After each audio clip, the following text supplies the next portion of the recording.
UP में मिली हार की गूंज बीजेपी को अब तक सुनाई दे रही है।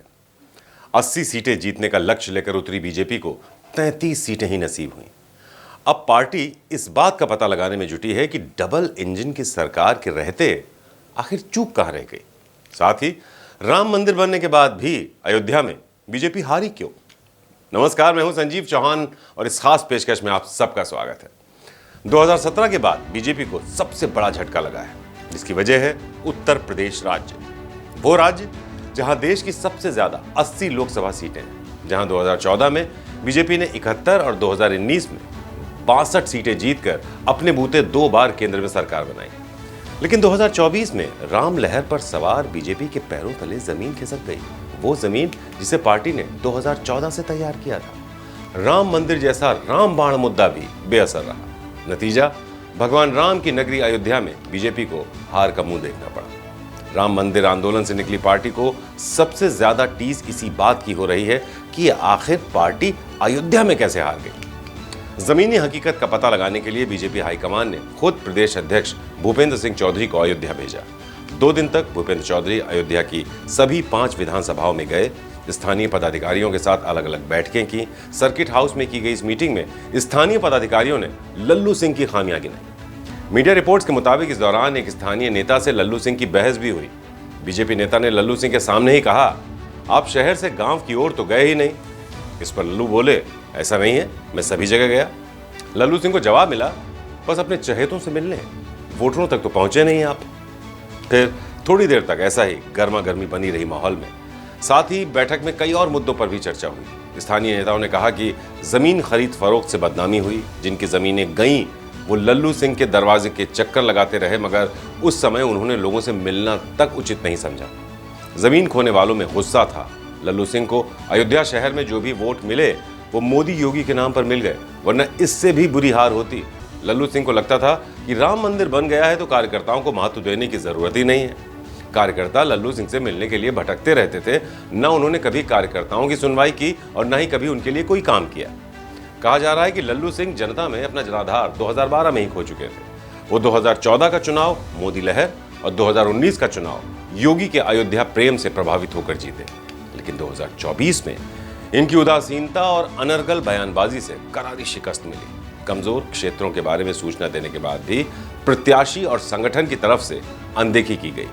क्षेत्र में पकड़ वाले जनप्रतिनिधियों की बातें अनसुनी की गईं। इस चुनाव में पुराने कार्यकर्ताओं से पार्टी नेतृत्व ने किनारा कर लिया। उनकी उपेक्षा हुई तो कार्यकर्ता नाराज हो गए। ऐसे में कार्यकर्ता वोटरों तक गए ही नहीं। पार्टी को जीत का ओवर कॉन्फिडेंस था। क्षेत्रीय लोगों की नाराजगी को पार्टी भांप ही नहीं पाई, जिसके चलते पार्टी की इस सीट पर हार हुई।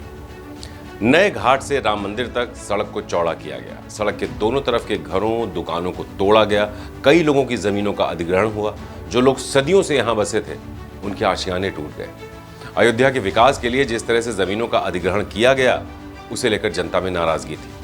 लल्लू सिंह 2014 और 2019 में सांसद रहे, लेकिन ना तो जनता के बीच पहुंचे और ना ही विकास के काम में रुचि दिखाई। वो सिर्फ पीएम मोदी के चेहरे पर चुनाव लड़ रहे थे। वहीं पार्टी में अयोध्या के अलावा हारी गई सीटों पर भी अब मंथन हो रहा है। बीजेपी सूत्रों की माने तो पार्टी की नैया किनारे लगाने वालों की जिम्मेदारी जिन कंधों पर थी, उन्होंने ही दगाबाजी और धोखेबाजी की। वो विधायक जिन पर अपने अपने क्षेत्र के सांसद प्रत्याशियों के लिए जी जान झोंकने का निर्देश पार्टी ने जारी किया था, उन्होंने तन मन धन से पार्टी के प्रत्याशियों को जिताने के लिए नहीं बल्कि हराने के लिए काम किया। ये सबसे बड़ा फैक्टर पार्टी की आंतरिक समीक्षा में निकलकर सामने आ रहा है। लोकसभा चुनाव में हार के कारणों की पड़ताल के लिए ग्राउंड रिपोर्ट पर निकले बीजेपी के पदाधिकारी भले ही अभी तक अपनी रिपोर्ट नहीं सौंप पाए हों, लेकिन पड़ताल में ये निष्कर्ष निकलता दिख रहा है कि कई सीटों पर लोकसभा प्रत्याशियों, विधायकों और संगठन के पदाधिकारियों के बीच चुनाव से अधिक खुद के अहम की जंग नोटिस की गई। और इस बड़ी वजह के चलते यूपी में बीजेपी का 80 में 80 सीटें जीतने का लक्ष्य धरा का धरा रह गया और पार्टी 50 सीटें भी नहीं जीत पाई। साथ ही पार्टी का गैर यादव पिछड़ी जातियों का वोट बैंक में से करीब 8% से ज्यादा इंडी गठबंधन की ओर चला गया।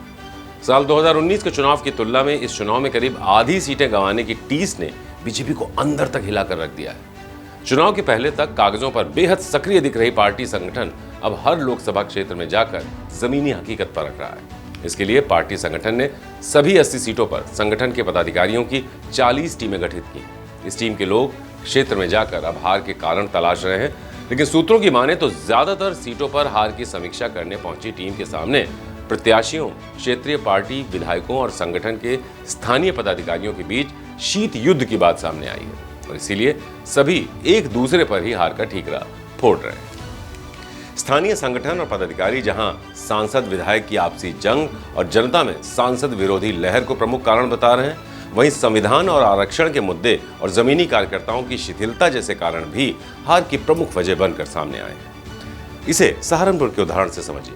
सहारनपुर में उत्तर प्रदेश सरकार में राज्य मंत्री लोक निर्माण विभाग ब्रजेश सिंह, नगर विधायक राजीव गुंबर और रामपुर मनिहारान विधायक देवेंद्र निम पर हार का ठीकरा फोड़ रहा है। आरोप लगाया गया है कि इन्होंने अपने क्षेत्र में मेहनत ही नहीं की और इसी वजह से पार्टी को हार का मुंह देखना पड़ा।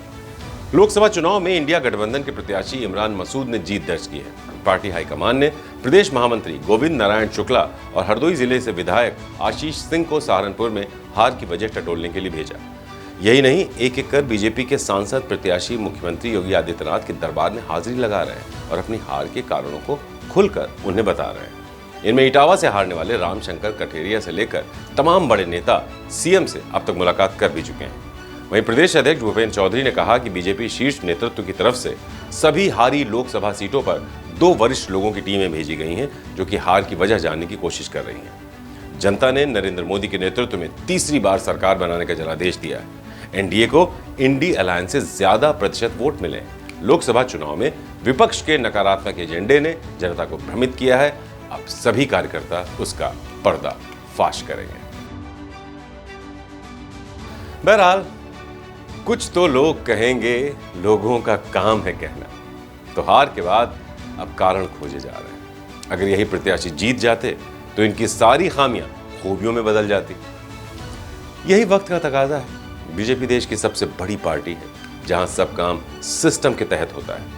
ऐसे में क्या लोकसभा चुनाव में बीजेपी का सिस्टम फेल हो गया या सिर्फ कुछ में फेल हो गया?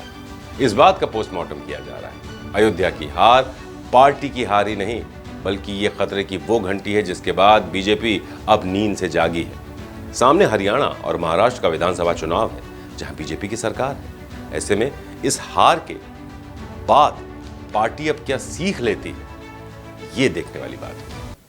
नमस्कार।